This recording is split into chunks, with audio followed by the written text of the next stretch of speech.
আসসালামু আলাইকুম। নগদ কবে চালু হবে, কবে থেকে আপনি নগদের লেনদেন করতে পারবেন, A to Z বিস্তারিত আমি আমার এই ভিডিওতে আলোচনা করব। দেখেন, আমি কিন্তু আমার নগদ অ্যাপসটাকে লগ ইন করতে পারতেছি। আমি আপনাদের সামনে লাইভ প্রুফ দেখাইতেছি। দেখেন, আমি আমার নগদ অ্যাপসে যাইতেছি।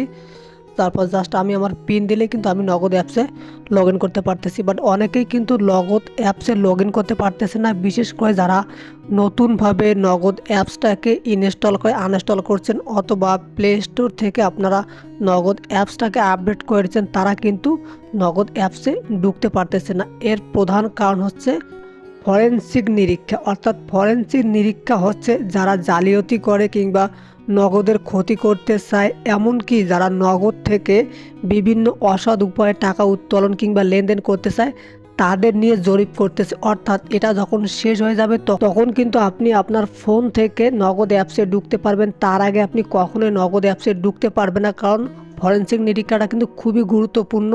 যদি এটা না করে সেক্ষেত্রে কিন্তু নগদ সবসময় লসের মুখে পড়বে। আশা করি আপনি বুঝতে পারছেন। এখন আপনাকে লেনদেন করতে হলে অবশ্যই আপনাকে ডায়াল করে করতে হবে, অথবা যদি আপনি ডায়াল করে করতে না পারেন সেক্ষেত্রে আপনাকে অবশ্যই অপেক্ষা করতে হবে যতদিন পর্যন্ত নগদ ফরেনসিক নিরীক্ষাটা শেষ না করে। ধন্যবাদ সবাইকে ভিডিওটি শেষ পর্যন্ত দেখার জন্য।